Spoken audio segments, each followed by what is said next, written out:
तेज आवाज निकलती थी और यही आवाज उन्हें पुलिस के सामने बेनकाब कर सकती थी। इसीलिए गैंग का एक सदस्य कोरालिस बाहर निगरानी के लिए तैनात किया जाता है। उसका काम था पुलिस की हर हरकत पर नजर रखना। जैसे ही कोई पुलिस की गाड़ी वहां से गुजरती दिखाई देती, वह तुरंत अपने साथियों को मशीन बंद करने का संकेत देता। इसी दौरान कंस्ट्रक्शन साइट पर भी काम आगे बढ़ चुका था। सारा गंदा पानी निकाल दिया गया था और ट्रांटर अपने साथियों के साथ स्पेशल इक्विपमेंट लेकर दोबारा बॉम्ब के पास पहुंचते हैं। वह सावधानी से मिट्टी हटाते हैं और तभी उन्हें बम के ऊपर लगा एक प्रेशर डेटोनेटर दिखाई देता है। ट्रांटर बहुत ध्यान से उसकी जांच करते हैं। जांच के दौरान उन्हें पता चलता है कि एक प्रेशर डेटोनेटर अभी भी सही हालत में मौजूद है और पूरी तरह खराब नहीं हुआ है। लेकिन इससे भी ज्यादा चिंता की बात कुछ और थी। जांच को आगे बढ़ाने पर ट्रांटर को पता चलता है कि बॉम्ब में केवल प्रेशर डेटोनेटर ही नहीं लगा हुआ था, उसके अंदर एक टाइमर डेटोनेटर भी छिपा हुआ था। ये खोज सभी के लिए बेहद चिंता की बात थी। स्थिति की गंभीरता समझने के लिए ट्रांटर एक स्पेशल सुनने वाले इक्विपमेंट का इस्तेमाल करते हैं। जैसे ही वह इक्विपमेंट की मदद से अंदर की आवाज सुनते हैं,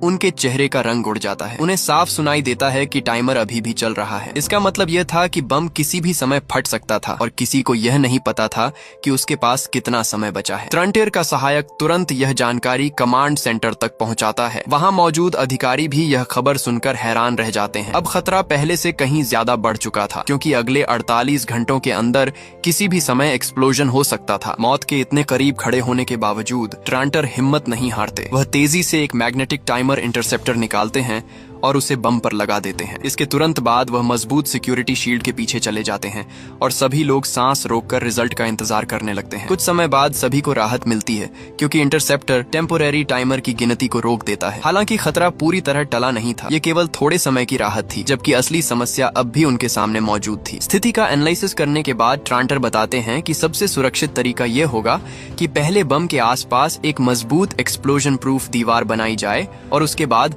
कंट्रोल्ड एक्सप्लोजन किया जाए। लेकिन पूरी प्रक्रिया में कम से कम 5 घंटे लगने वाले थे। दूसरी तरफ बैंक तक पहुंचने की कोशिश कर रहे चोर भी लगातार आगे बढ़ रहे थे। वे कंक्रीट की परत को सक्सेसफुली पार कर चुके थे और अब अंतिम स्टील की परत को काटने के लिए वेल्डिंग मशीन का इस्तेमाल कर रहे थे। दोनों तरफ के लोग समय के खिलाफ दौड़ रहे थे। एक तरफ ट्रांटर और उनकी टीम शहर को बचाने की कोशिश कर रही थी, जबकि दूसरी तरफ चोर हर मिनट का फायदा उठाकर बैंक तक पहुंचने में लगे हुए थे। दोनों जगह हर सेकंड की कीमत बहुत ज्यादा थी। इसी दौरान बॉम्ब डिफ्यूज करने वाली टीम में एक नया आया मेंबर एक अजीब बात नोटिस करता है। वह देखता है कि बॉम्ब की सरफेस पर एक हिस्सा बाकी जगहों की तुलना में बहुत ज्यादा चमकदार दिखाई दे रहा है। आसपास के पूरे हिस्से पर जंग लगी हुई थी, लेकिन वह छोटा सा हिस्सा बिल्कुल अलग नजर आ रहा था। उसे देखकर ऐसा नहीं लगता था कि यह बम काफी समय से जमीन के नीचे दबा हुआ है, इसलिए वह अपनी यह बात ट्रांटर को बताता है। लेकिन ट्रांटर को लगता है कि कंस्ट्रक्शन वर्क के दौरान किसी